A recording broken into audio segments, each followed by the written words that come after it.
with Nicole as chair of the Judiciary Committee for several years. And I'm going to try not to tell too many embarrassing stories because we're being taped. And that's fine. But she's worked on so many issues, and she's helping me on so many issues. She's fought to ensure that we have safe storage laws for handguns on the books that we didn't have before. She's been part of the fight, leading the fight on that issue. But the issue that I'll tell you that I have been completely impressed by her. I never have to worry about whether Nicole is prepared. Nicole is so prepared, she scares the other side. I think that's honestly what happens. We had legislation this year that protects people's right to their reproduction freedom.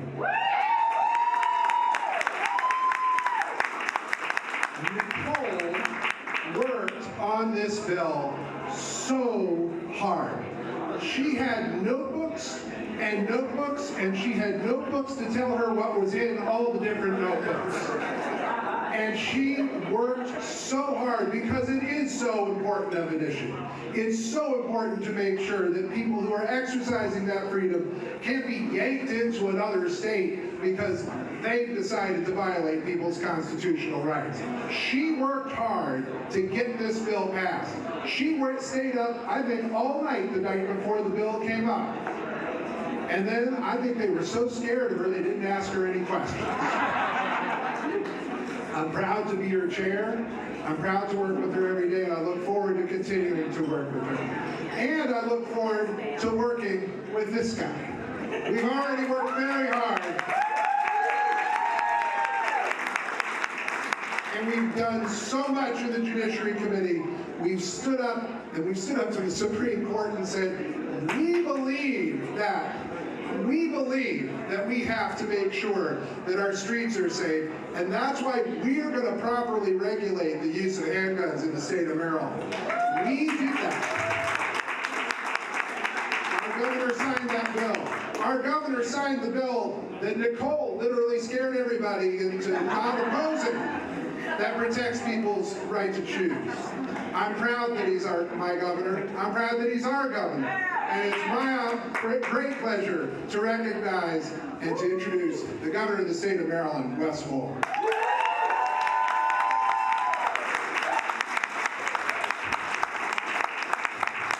What's going on? Good evening, everybody.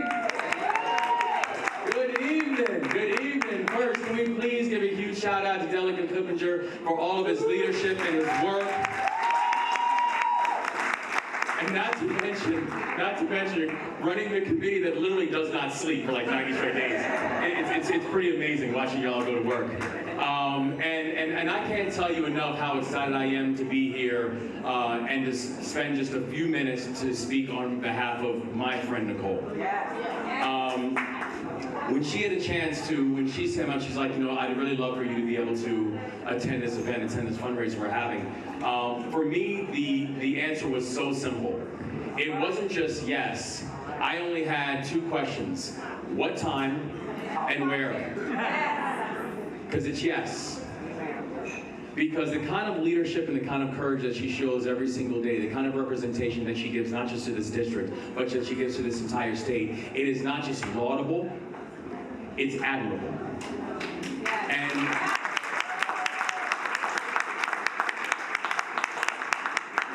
And it's not easy. The type of sacrifices that we have all seen her make, and frankly, the sacrifices that she is making that we do not see, the time that she puts in, the preparation that she puts into every single day, making sure that she's not just in a fight to fight, that she's in a fight to win. And knowing that the people who put her into this office, that they have high expectations, but nowhere near the expectations that she has for herself. Yes. I remember when Nicole actually was one of the first elected officials from the county to come and endorse and support our campaign. And then when it wasn't easy, when it was not simple, when there were potential consequences to doing that. And I remember having a conversation with her that I will never forget, because we talked about the fact that this was a hard choice. because it was a complicated and a crowded race. And I asked her, I said, why did you want to do this? And she said something that, again, I won't forget. She said, if there is, I learned so much from my mom, but she taught me, do not fight the fights that are easy, fight the fights that are worth fighting. Don't fight the fights that are easy, fight the fights that are worth fighting. And the thing that I always notice about her is that's exactly how she's led in the legislature. She has consistently fought the fights that are worth fighting. And she's made sure that everybody knows that they have a champion in her. Even when it wasn't simple. Like going into session. And Delegate Clippinger's absolutely right. Like going into session when it was like, you know what? We know that this is going to be a fight when it comes to protecting reproductive rights, particularly after looking at what the Supreme Court just did. We know that no matter how hard we push, that there are going to be legal challenges, and the legal challenges can and will probably come from the highest courts in the land. You don't fight the fights that you know that you can just win.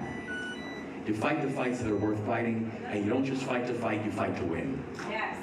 And it's why we're so proud that Nicole and her leadership, the entire General Assembly, that we were so proud to work in partnership with the General Assembly that we said, you know what, we understand what the Supreme Court decided, but here in Maryland, we are going to make sure that this is a safe haven for reproductive rights and abortion.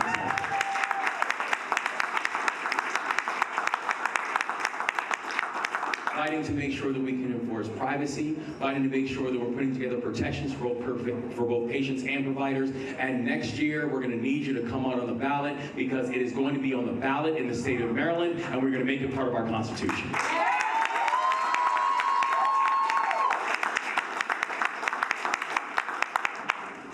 Fighting the fights that aren't easy but that are worth fighting, like making sure that you can have economic development and economic growth that sees and supports everybody, and knowing that you're not compromising economic growth by seeing and supporting everybody. Yes. By being one of the people who fought for and championed making sure that we could get to a $15 minimum wage in the state of Maryland, because gone should be the days when you have people who are working jobs, in some cases multiple jobs, and still living at or below poverty line.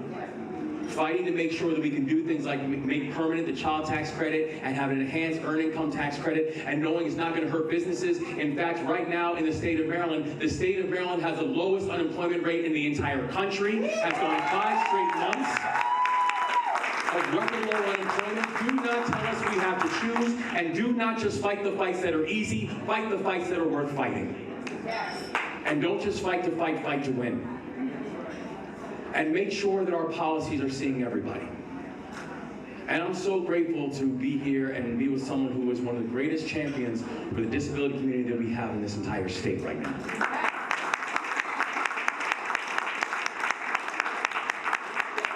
By having someone who is going to fight all day long for kids in the foster care system, people like patients. And it was such a pleasure and such a joy to see you, darling. And I love your smile. But knowing that for each and every one of our communities, you are not just seen by this delegate. You are loved, you are supported, you have a champion, and you have someone who is not just going to fight the fights that are easy, but will fight the fights that need to be fought. Yes. And will do it with courage, with courageousness, with style.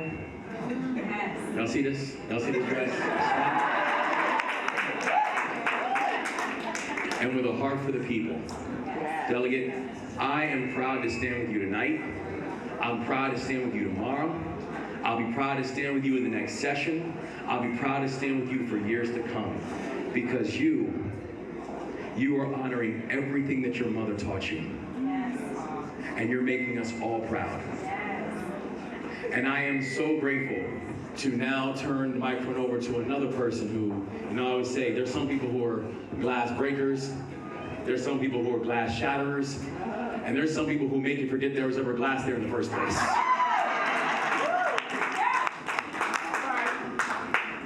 And that's your speaker, my speaker, Speaker Adrian Jones, who I have to tell you, I am so proud to be a Marylander, because I can say, this is my speaker. Everybody, our Speaker of the House, Adrian Jones.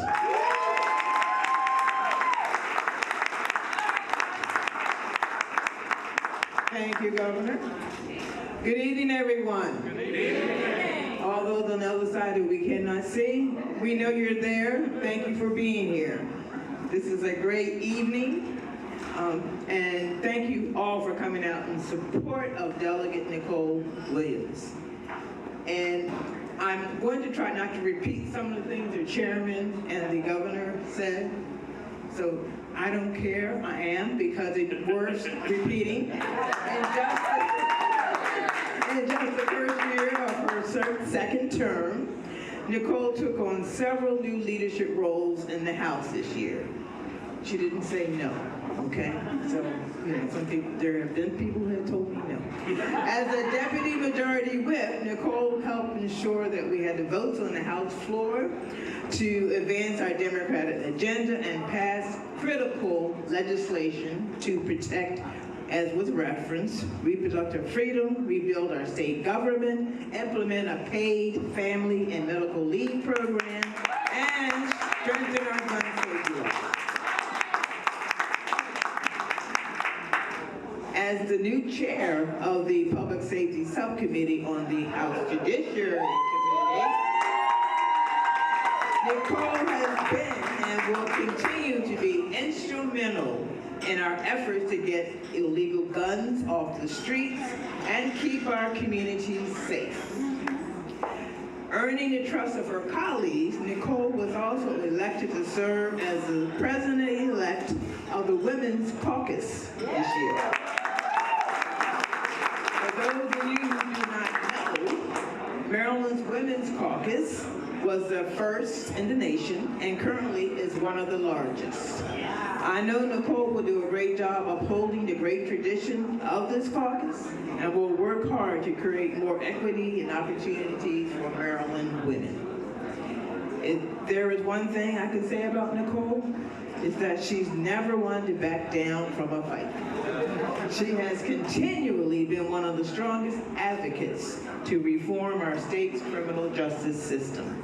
Additionally, her legislation to protect health care providers and out-of-state patients seeking reproductive health care from retaliation in their home states was an important part of our efforts to make Maryland a safe haven for reproductive liberty this year. I know Nicole will continue these efforts as she takes on her new leadership roles in the House. I look forward to her using her considerable talents and energy to work with Chairman Clippinger and her colleagues on the House Judiciary Committee. And I'm proud that she will continue to be a leader in the Maryland House of Delegates. And for the real reason why you're here, the woman of the hour, Delegate Nicole Williams.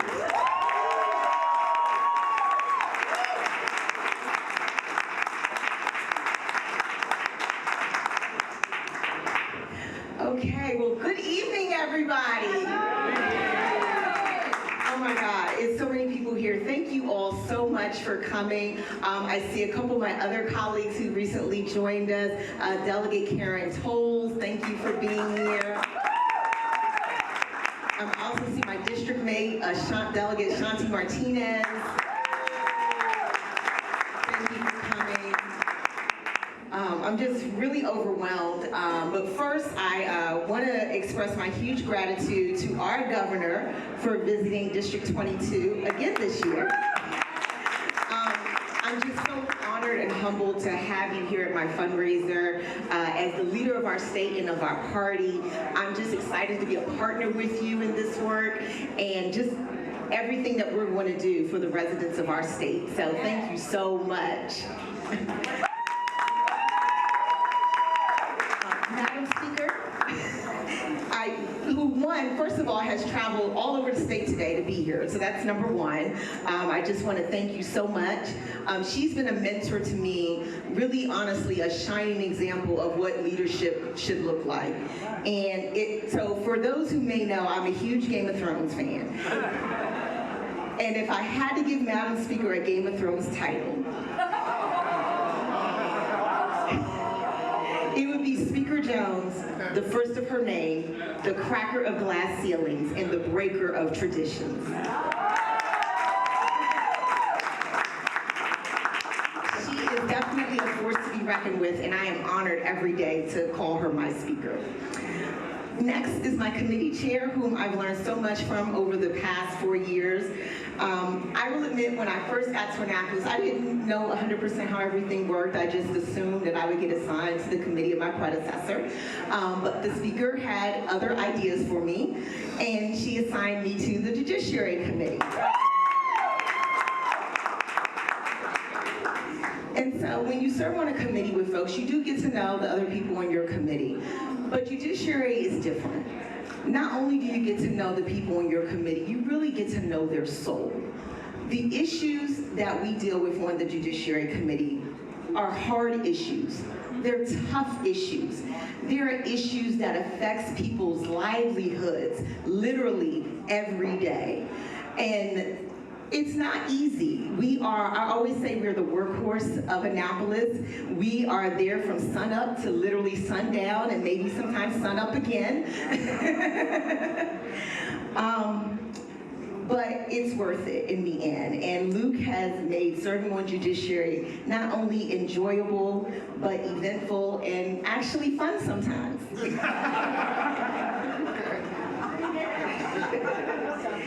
So, I'm just absolutely honored to serve on the committee and advocate for the issues that come before us.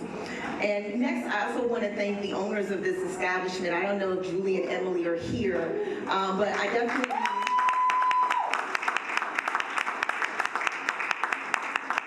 I definitely want to give a thank you to them. I've had my fundraiser here year after year after year, and Denizens is one, it's a small business here in Prince George's County. It's also a women-owned business here in Prince George's County. And it's really part of the fabric of our community here. They make their products locally here. The individuals who work here, this is their home too. And so I'm always happy to support them here year after year. And we have several sponsors on the board here that are too numerous to name, but I definitely want to thank each and every one of them for making tonight a roaring success. So thank you so much. As your delegate, my campaign slogan was, your delegate, your voice. And I hope that every day I'm doing just that. And so this upcoming session, it's going to be a little bit of a challenge. And so there was this famous chancellor of Germany, Otto von Bismarck, who was around in the late 1800s, and he stated that politics is the art of the possible. And this sounds good, but it also means that the best approach sometimes is to be pragmatic and conciliatory. And I do believe that there has to be a give and take at times.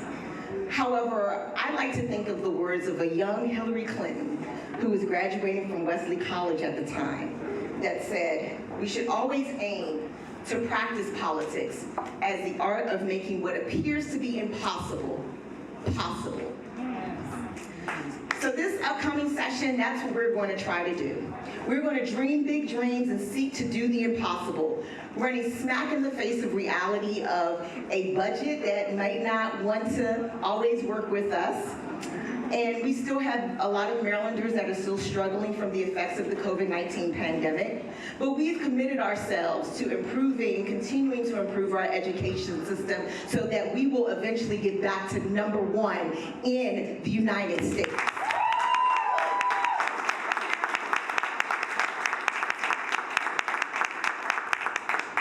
With our governor, we are going to fill all of the various vacancies that we have seen occurred over the various years, which have left our agencies unable to serve our residents.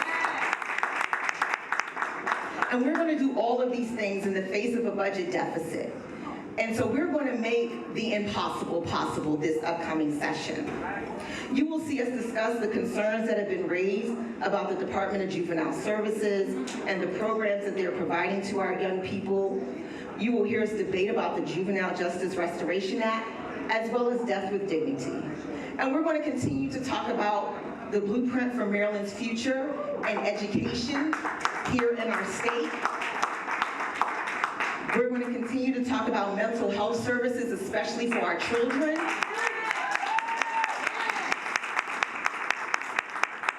As well as prescription drug affordability and maybe some more, a little bit around cannabis, we'll see. So we have 90 days to get it all done. And many of you in this room have expressed to me your concerns, your dreams, your desires, and what you would like to see to make Maryland better. And that's what we're going to do when we get back to Annapolis in January. I see some more of my colleagues who has joined us. Thank you, Delegate Bernice from North. Thank you so much for coming from Montgomery County. Oh, David Moon. David, where are you at? Delegate David Moon, also from Montgomery County, who is been recently appointed as our majority leader. So I just really, I mean, there's so many people in this room that I can thank, but I just really just want to thank all of you all from the bottom of my heart. I go to Annapolis for the 90 days, hopefully to make you proud. But it's not just me, I have an awesome team here. My chief of staff is here, Brianna Bell Freeman. Several other folks here who used to work in my office. I see Michael, I see Iman, Deja Williams, who was my first chief of staff, is here. And I could not have done any of these things without them and without their help. They are part of the team that works every day, tirelessly, for the residents here in District 22. So please also give them a round of applause.